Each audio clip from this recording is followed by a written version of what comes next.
हे राजन, अब राम और लक्ष्मण, शत्रुघ्न और भरत बालक से बड़े हो चुके हैं। अब उन्होंने शिक्षा भी ग्रहण कर ली है और उनकी शादी भी हो चुकी है। और अब तुम राजन, तुम्हारा बोझ हल्का हो चुका होगा। प्रणाम ऋषिवर, मेरा बोझ तो हल्का तो नहीं हुआ।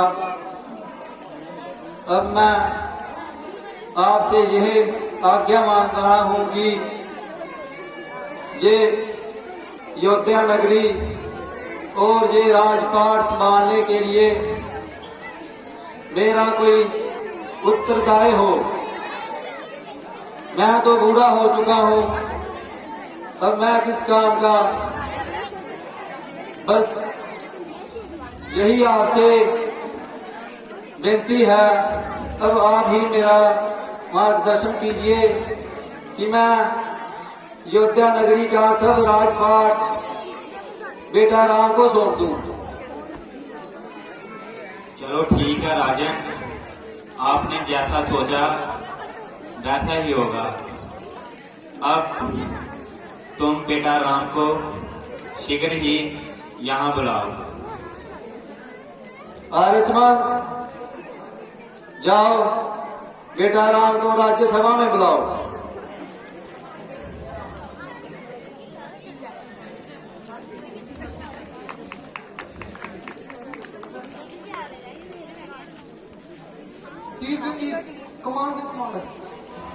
कमान कितने कमान हो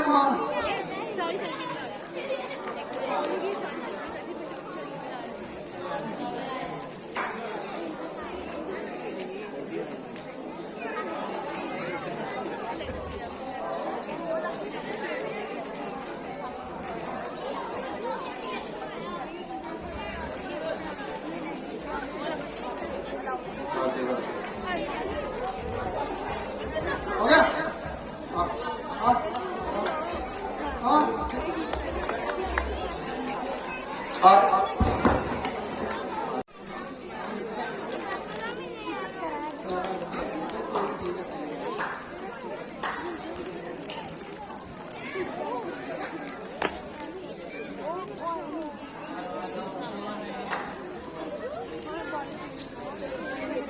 बैठो।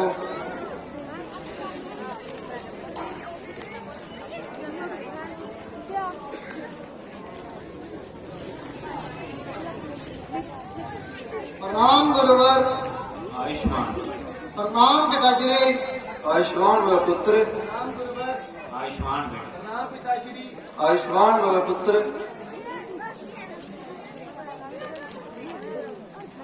पिताश्री, आपने मुझे याद किया और मैं आपकी सेवा में पधारा हूँ। आदेश दीजिए, मैं किस प्रकार आपकी सेवा कर सकता हूँ। बेटा राम, मैंने ये राज्यसभा तुम्हारे लिए ही बुलाई है। अब अयोध्या का राजभार सब तुम संभालोगे। मेरा किस काम का, मैं तो बस 2-4 महीने का मेहमान रह चुका हूँ। बस यही मेरी तुमसे अनुरोध है कि तुम अब अयोध्या का राजपाट संभालो और अपनी नगरी का ख्याल रखो। क्या कहा पिताश्री? मैं कदापि ऐसे नहीं चाहता कि मेरे पिताश्री अपना राज्यपाट छोड़े। मुझे अपने पिताश्री के बाजुओं पर पूरा भरोसा है और मैं भली भांति जानता हूं कि वो अपने शुद्ध चित्त से पूरी प्रजा का भला चाहते हैं और हमेशा चाहते रहेंगे। इसके लिए आप समर्थ हैं और मैं इतना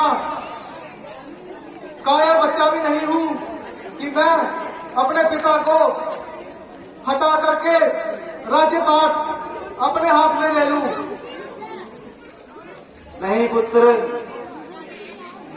यह मेरी ही उन्नति है कि मैं तुम्हें अयोध्या का राजपाट दूं।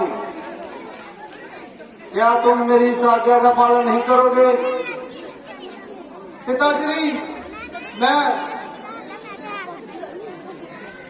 वचनबद्ध हूँ आपकी आज्ञा का पालन करने के लिए, लेकिन अगर सभी प्रजा चाहती है कि मैं राज्य पाठ लूं, प्रजा तो बहुत नादान है। मैं चाहता हूँ कि आप अभी सामर्थ्य हैं और राज्यपाठ के लिए पूरा अधिकार रखते हैं, किंतु मनुष्य के जीवन में कभी ऐसे पल आते हैं कि उसे सही और गलत का निर्णय करना होता है, पर वो कर नहीं पाता। मेरे लिए भी इस समय यही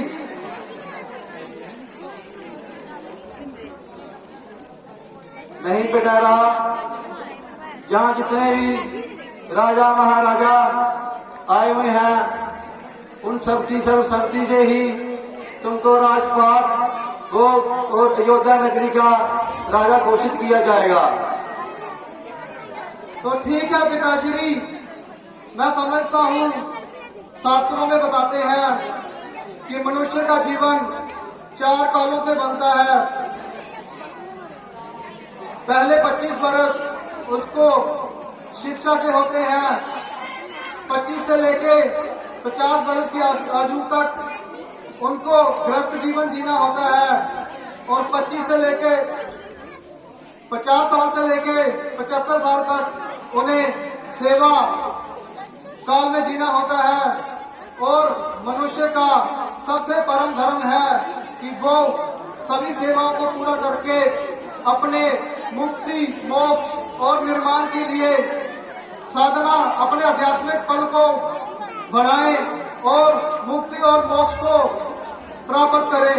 इसलिए आप वहां जाना चाहते होंगे तो मैं पक्का आपका साथ दूंगा और मैं राज्य को अच्छे से संभालूंगा, प्रजा को कोई भी दिक्कत नहीं आने दूंगा और प्रजा की सेवा अपने एकाग्र चित्त से करूंगा।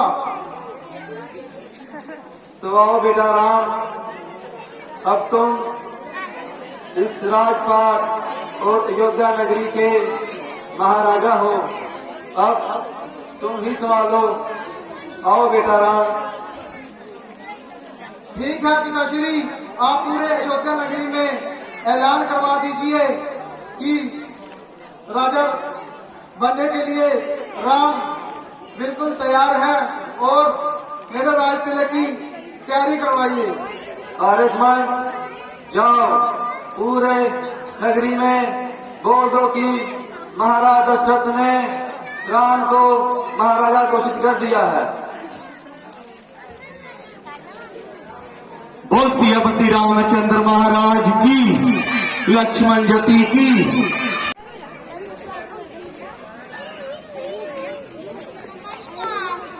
मैं जहोत्रा की बेटी हूँ, मेरा नाम है रूही। मैं आज आपको कुछ बेटियों के बारे में सुनाना जा रही हूँ। यूं ना कत्ल करो बेटी का, यूं ना कत्ल करो बेटी का, वरना बहुत पछताओगे। दुनिया में बेटी ना होगी, बहू कहाँ से लाओगे। इतनी नफरत है बेटी से, इतनी नफरत है बेटी से, दिल से उसको काट दिया। पैदा होने से पहले ही तूने उसको मार दिया। प्रभु के आगे तुम ही बताओ, प्रभु के आगे तुम ही बताओ, कैसे मुंह दिखलाओगे। दुनिया में बेटी ना होगी, बहू कहाँ से लाओगे। जिनकी कोई औलाद नहीं है, जिनकी कोई औलाद नहीं है, वो कितना कम करते हैं। कम से कम बेटी ही होती, रो रो करने कहते हैं। बेटी को ना समझने वालों सीधा नरक में जाओगी। दुनिया में बेटी ना होगी, बहू कहाँ से लाओगे। जिनकी कोई औलाद नहीं है, जिनकी कोई औलाद नहीं है, वो बन सकते हैं, कम से कम बेटी ही होती, रो रो कर ये कहते हैं। बेटी को ना समझने वाला सीधा नर्क में जाओगे, दुनिया में बेटी ना होगी बहू कहाँ से लाओगे। लड़कों से ज्यादा लड़की, लड़कों से ज्यादा लड़की माँ बाप की सेवा करती है। जितना भी तुम उनको डांटो फिर भी तुम पे मरती है। जुल्म करोगे बेटी पर खूनी तुम कहलाओगे, दुनिया में बेटी ना होगी बहू कहाँ से लाओगे। Thank you.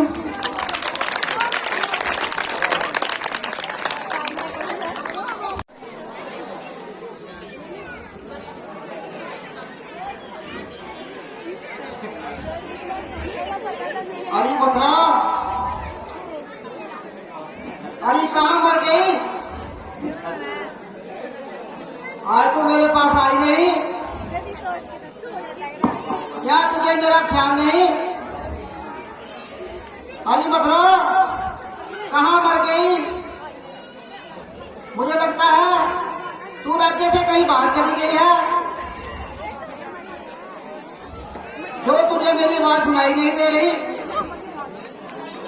अरे मथुरा, ताड़ियां मार दो, ताड़ियां।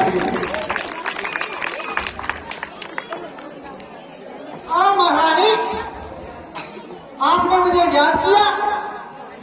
याद किया? मेरा आवाज लगा लगा कर संग छूटने को है, और तेरी भड़क तक नहीं।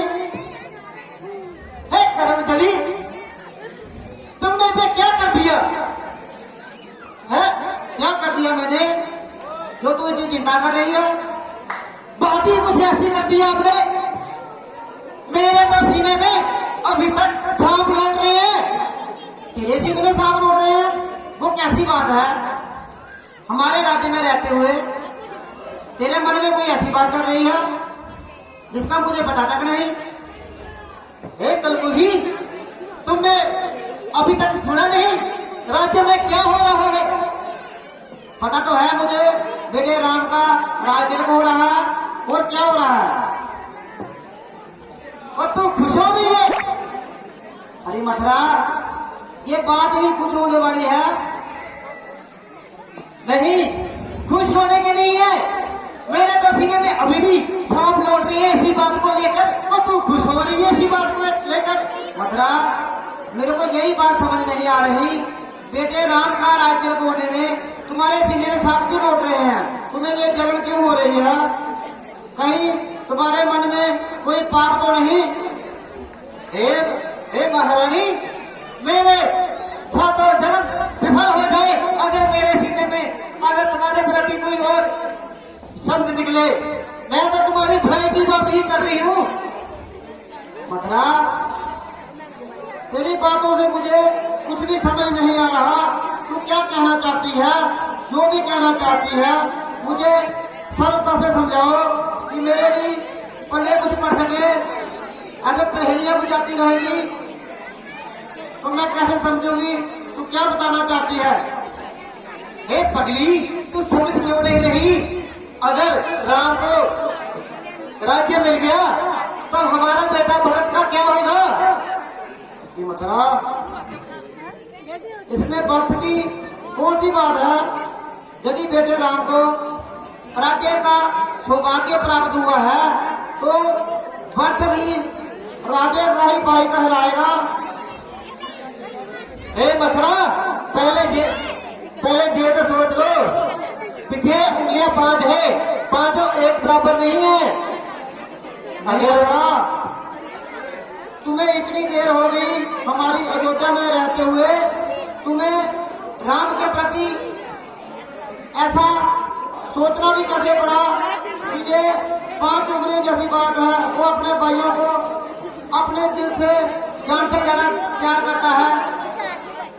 हे पगली, वक्त के पहिए का पता नहीं है, राम क्या पता किस वक्त पलटी मार दे, इसका अंदाजा है तुम्हें?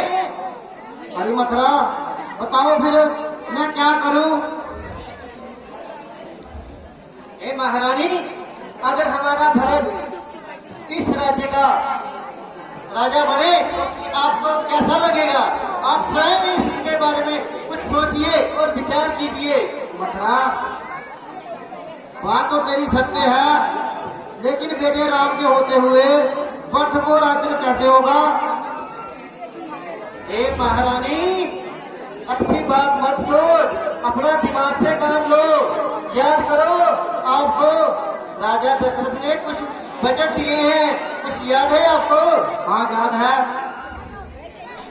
तो क्यों ना इसको तुम फायदा ही उठा लो। क्या मांगू मथुरा, मेरी समझ में कुछ नहीं आ रहा। ये पगड़ी कितनी बार मैं समझा तुम्हें? राम तुम्हारा अपना बेटा नहीं है, वो सतेला है, सतेला। नहीं मथुरा, वो अपनी माता से मुझे ज्यादा प्रेम करता है, तुमने देखा नहीं? ए पगली, तुम पागल है, तुम्हें कुछ समझ में नहीं आ रहा। मैं तुम्हें कितनी बार समझाऊं, ये पांचों उंगली एक बराबर है, एक बराबर नहीं होती। मथुरा, बेटे राम के होते हुए वंश राज्य नहीं करेगा, ना ही महाराज इस बात को मानेंगे। पगली, मैं कितनी बार समझा चुकी हूं तुम्हें, उसी से वचन जो हमने लिए है ना तुमने, उसका फायदा उठा लो अभी। बताओ मैं क्या मांगू जिससे मेरे बेटे को राज्य मिल सके और मैं महारानी कहला सकूं? पगली, जब राक्षसों से हमारा युद्ध हुआ था, उस वक्त ना तो कौशल्या आई थी और ना ही सुमित्रा आई थी, तुम अकेली ही महाराज के साथ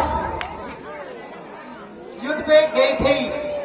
और उस वक्त राजा के दशरथ जी के तीर लगा था और आपने ही उसकी जान बचाई थी। तो उस वक्त राजा ने आपको तो वर मांगने को कहा था। उसकी मुझे जरूरत नहीं पड़ी। मुझे लगता है अब वो दो वचन मुझे मांगने चाहिए। तुम बताओ उन दो वचनों के बदले मैं क्या मांगू? पहला वचन ये मांगना, भरत का राज गद्दी, और दूसरा वचन तुम 14 वर्ष का वनवास राम के लिए मांग लेना। अरे मथुरा, तुझे क्या लगता है कि महाराज वंश का राज तिलक करेंगे और राम को वनवास के लिए भेजेंगे? क्या तुम्हें लगता है कि ऐसी बात होगी? हाँ हाँ, क्यों नहीं। महाराज ने जो वर दिए हैं वो उसको पूरा का पूरा सहयोग अवश्य करेंगे। चलो मथुरा, मैं ये भी करके देखती हूँ। तुम जाकर महाराज को बताओ कि महारानी कोप भवन में चली गई है। ठीक है महारानी, आप ऐसा करो, मुद्री कोप पे ही सब रहना। मैं अभी जाती हूँ और महाराज को ये संदेशा भिजवाती हूँ। ठीक है, जाओ मथुरा जाओ। बोल सियापति रामचंद्र महाराज की, लक्ष्मण ज्योति की, पवन पुत्र हनुमान की।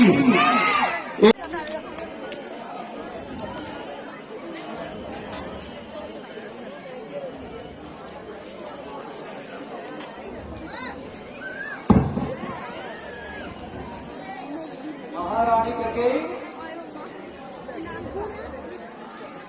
क्या हो गया है आपको?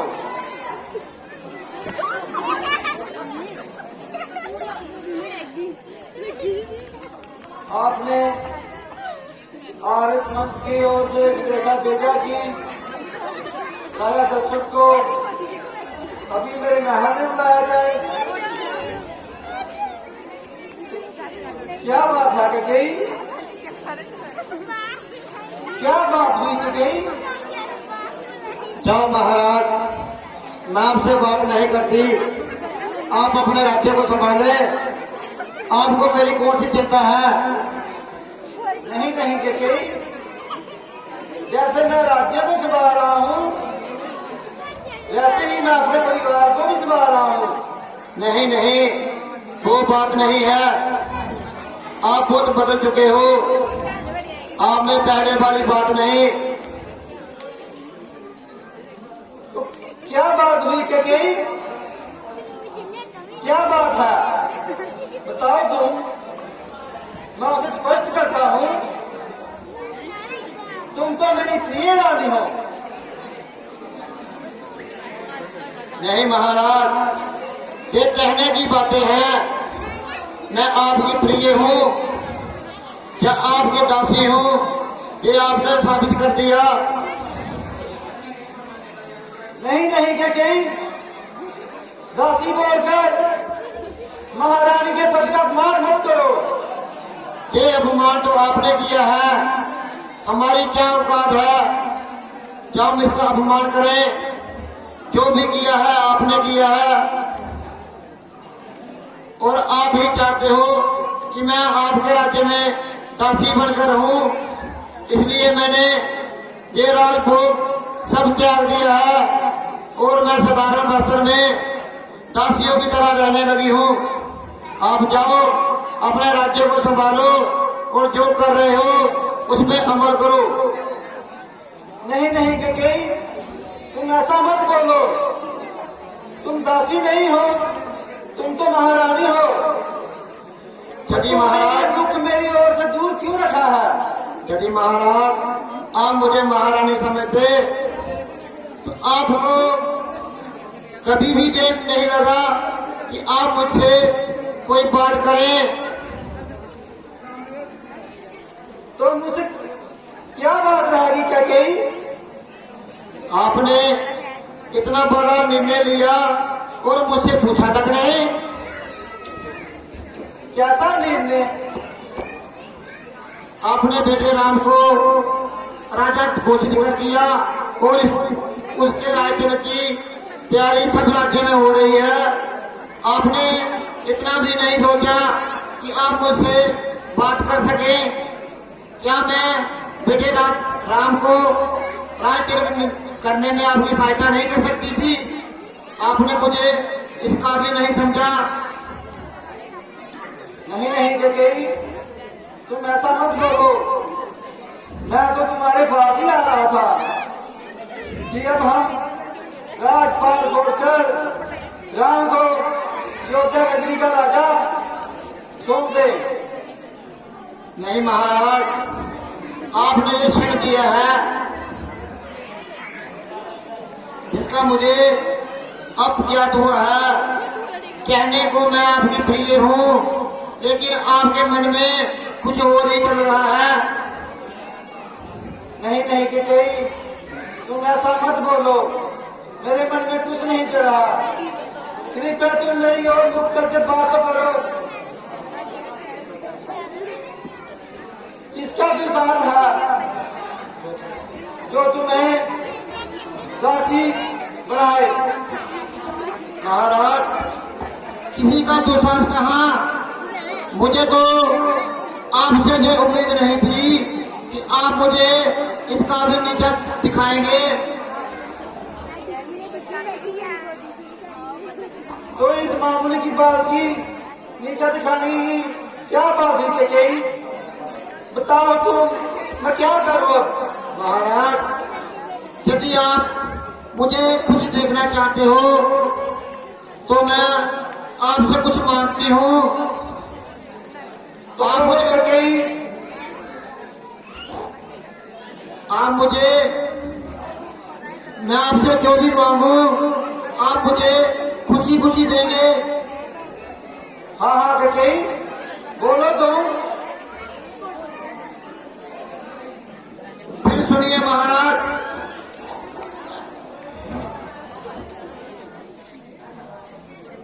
आप पहले मुझे वचन दीजिए कि मैं आपसे जो भी मांगूंगी आप मुझे इनकार नहीं करेंगे। हाँ हाँ कैकेयी, बोलो तुम जो मांगना चाहती हो, मैं नहीं इनकार करूंगा। नहीं महाराज, मुझे लगता है मैं जो आपसे मांगूंगी उसको सुनकर आप अपनी जुबान से मुकर जाओगे।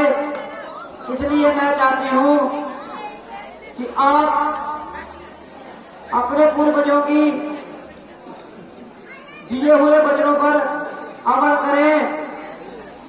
यदि आप मेरी बात को मानने से इनकार करेंगे तो मुझे लगता है रघुकुल की रीत खत्म हो जाएगी।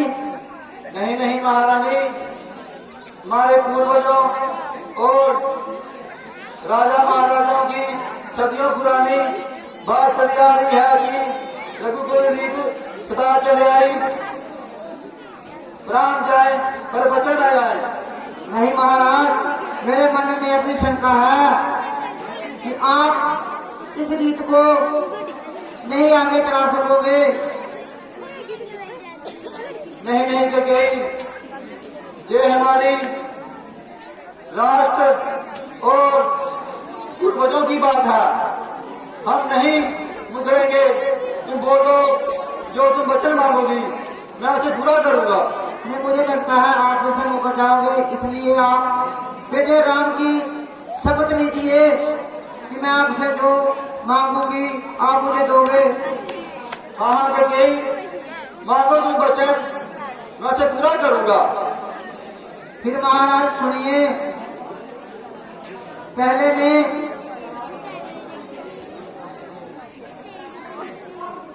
आपसे व्रत का राज मांगती हूँ कि आप मेरे बेटे को राजा घोषित कर दें। नहीं नहीं ककेई, ये तुम क्या बोल रही हो? देखा महाराज,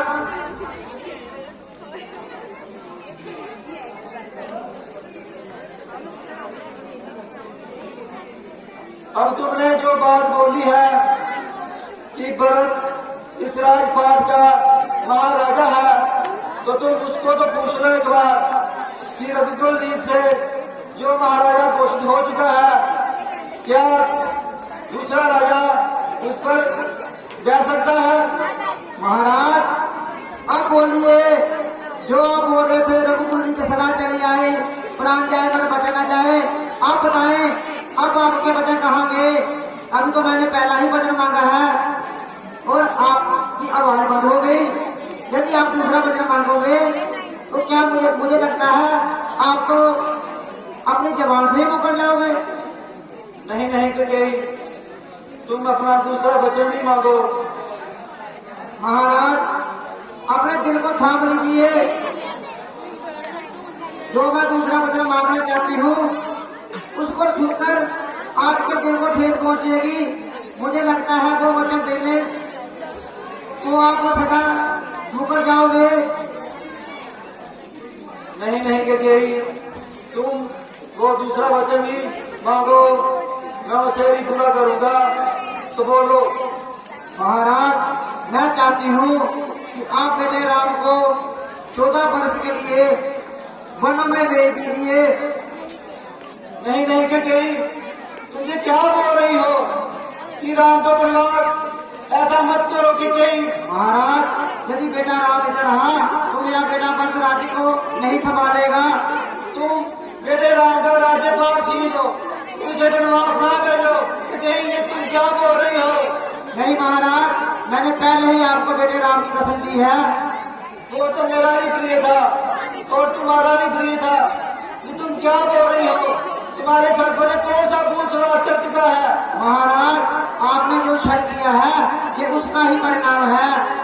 नहीं नहीं ककेई, मैंने कोई शर्म नहीं किया। आपके मन में ये ख्याल क्यों नहीं आया कि आप भरत को संभालने में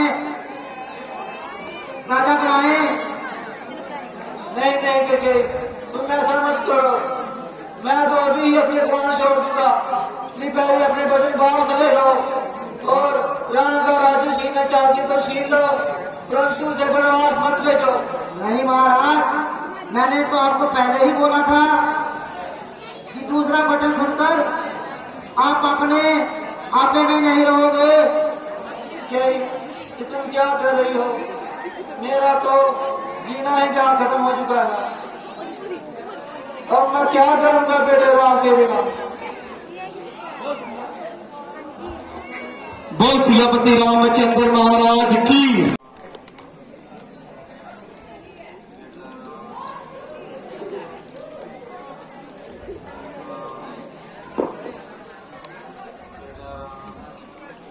प्रणाम पिताश्री, प्रणाम माताश्री। रहूं बेटा। माता श्री, ये पिताजी को क्या हुआ है? ये कुछ स्वस्थ नजर नहीं आ रहे और ये मन से भी पीड़ित लग रहे हैं। बेटा ऐसी बात कुछ भी नहीं है, ये थोड़ा सा चिंतित है। चिंतित हैं? ये तो अयोध्या के राजा और मेरे पिताश्री हैं। इनको तो कभी पहले ऐसे चिंता करते हुए नहीं देखा। इनकी चिंता का क्या कारण है माते? इनकी चिंता अपने ही राज्य में है और राज्य के प्रति ही इनकी चिंता है, जो इनको भीतर साधे खा रही है। ऐसी कौन सी चिंता है माते जो मेरे होते हुए ऐसी चिंता है जो इनको बीचों बीच खा रही है? मुझे बताएं, मैं इनकी चिंता का समाधान करूंगा। इसके लिए चाहे मुझे अपने प्राणों की भी आहुति देना पड़े। नहीं बेटा, इसमें प्राणों की आहुति देने की बात नहीं है। मुझे बहुत अच्छे से पता था जो तुम्हारे पिताजी वचन को पूरा नहीं कर सके उसको तुम पूरा कर सकते हो, इसलिए मैंने तुम्हें यहाँ बुलाया है। ऐसा क्या कार्य है जो मैं कर सकता हूँ जिसकी वजह से मेरे पिता की चिंता मिट सके? मुझे बताएं। बेटा राम, मैं चाहती हूँ तुम्हारा भाई भट्ट राजा बने। क्या कहा कि आपको इन्होंने जो वचन दिए थे उसमें आपने क्या मांगा? भैया का राज्य दे, तो ये तो अच्छी बात है। इसमें क्या है, भरत भी पूरी तरह समर्थ है इस राज्य को संभालने के लिए। यहाँ तक कि हम चारों भाइयों में एक जैसा बल, शिक्षा, धनुर् विद्या, राज्य को संभालने का तरीका हमें एक बराबर है। तो अगर भरत राज्य संभालता है तो मुझे अच्छा लगेगा और मैं उनका सेवक बन के उनका साथ दूंगा। नहीं बेटा राम, तुम्हारे पिताजी इस बात को नहीं मान रहे। वो चाहते हैं कि इस राज्य का राजा बेटा राम ही बने। इस बात को लेकर वो चिंतित हैं। ये तो पिताजी का मेरे प्रति मोह है, इसलिए वो ऐसे बोल रहे हैं। पिताजी ने वचन दिए तो मेरा ये क्षत्रिय धर्म है कि मैं उनको अपने जान की आहुति देकर भी निभाऊं। आप मुझे बताएं माते कि वो दूसरा वचन कौन सा है? बेटा दूसरे वचन में मैं चाहती हूँ कि तुम 14 वर्ष के लिए वन में चले जाओ। यदि तुम राज्य में रहोगे तो तुम्हारा भाई राजा बनने में कभी भी तैयार नहीं होगा। माता श्री, अगर आप इतनी बड़ी बात बोल रहे हैं तो इसके पीछे अवश्य ही कोई गंभीर कारण होगा। किंतु अगर भरत का राज्य दलित होने से और मेरा वनवास जाने से मेरे पिता के मन की दशा संभलती है, वो स्वस्थ होते हैं, तो मैं वचन देता हूँ, ये मेरा धर्म है कि मैं अपने पिता के वचनों को पूरा करूं। इसलिए मैं ये दोनों वचन मानने के लिए तैयार हूं और मैं वन में जाने के लिए तैयारी करता हूं। मुझे आज्ञा दीजिए माता श्री। बेटा राम, मुझे तुमसे यही उम्मीद थी कि तुम रघुकुल की रीत को टूटने नहीं दोगे। यही बात है कि तुम सबसे प्रिय हो, सब बात को आराम से समझते हो और सब वचन पर पूरे करते हो, इसलिए मैंने तुम्हें बुलाया है। जाओ तुम अपने वनवास की तैयारी करो। प्रणाम पिताश्री, प्रणाम माताश्री। बोल सियापति रामचंद्र महाराज की, लक्ष्मण जति की। ताड़ियां जरूर मारते करो पुत्र।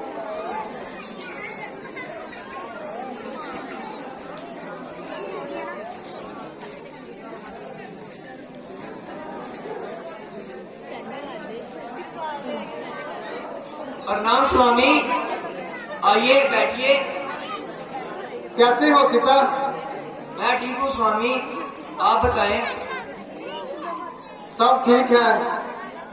सीते, आपको ज्ञात है कि मैं आपसे वार्तालाप किया करता था कि हमारे पिताश्री एक बार युद्ध में पराजय होने की वजह से मौत के घाट उतारे जाने वाले थे, किंतु माता कैकेयी ने उनके प्राणों की रक्षा की थी। हाँ स्वामी, मुझे सब ज्ञात है। तो फिर आपको ये भी ज्ञात होगा कि जब उसके बदले में 2 वचन मांगे थे और पिताजी ने 2 वचन मांगने के लिए बोला, तो उस समय उन्होंने वो वचन नहीं मांगे और उन्होंने पिताजी से कहा था कि जब उचित समय आएगा तो मैं उस समय आपसे वो वचन ले लूंगी। जी स्वामी, इसमें कौन सी बड़ी बात हुई? तो वो उचित समय अभी आ चुका है और माता कैकेयी ने वो 2 वचन मांग लिए हैं। ठीक है स्वामी। उन्होंने 2 वचन ये मांगे हैं, उसमें से पहला वचन तो ये कि मेरी जगह पे वो भरत को राज्य तिलक करते हुए देखना चाहते हैं। तो इसमें कौन सी बड़ी बात हुई स्वामी? किंतु इससे भी बड़ी बात जो मैं अब भरत भी ये नहीं चाहेगा कि छोटे भाई के होते हुए, बड़े भाई के होते हुए छोटे भाई को राज्य तिलक किया जाए। तो उन्होंने मुझे 14 साल के लिए वन में वनवास काटने के लिए कहा है। हाँ स्वामी, इसमें कोई बड़ी बात तो नहीं है। मैं भी तो फिर आपके साथ ही चलूंगी वन में। नहीं सीते, मैं इसीलिए आपसे सलाह मशवरा करने आया हूँ कि मुझे अभी 14 सालों के लिए वन में जाना होगा। आपको यहाँ महलों में मखमल के गद्दों पे पले बड़े हो, इधर आ जाओ यार। वन में कांटे, जानवर, खूंखार पक्षी, दानव, बहुत सारे दुविधा मिलेगी। आप यहाँ की सुख सुविधा छोड़कर वहाँ नहीं रह पाओगे। नहीं स्वामी, मैं तो आपके साथ ही चलूंगी। जहाँ पर आप सोओगे मैं भी वहीं पर ही सो जाऊंगी, या जो आप खाओगे मैं भी तो वही खा लूंगी। जहाँ पर आप रहोगे मैं भी वही रहूंगी। सीते, मुझे तो अपना क्षत्रिय धर्म निभाना है और अपना पुत्र धर्म निभाना है, लेकिन आप अपने आप को इस दुविधा में क्यों झोंक रहे हो? ऐसे मत करो। नहीं स्वामी, मुझे भी तो अपना पति धर्म निभाना है। मैं तो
देवी जी के आपके इस घोर प्यार ने मुझे पिघला दिया और मुझे समझ भी आ गया कि जिस भी अवस्था में मैं रहूंगा उस अवस्था में आप भी रह लोगे। और यही मानव का धर्म है, यही हर पत्नी का धर्म है कि पति जिस भी अवस्था में हो पत्नी उनको साथ दे और किसी भी सिचुएशन में, किसी भी परिस्थिति में वो अपने पति का साथ ना छोड़े। तो मैं चाहता हूं कि आप भी मेरे साथ चलें, कृपया आप भी तैयारी करें। स्वामी, मैं हमेशा आपके साथ चलूंगी।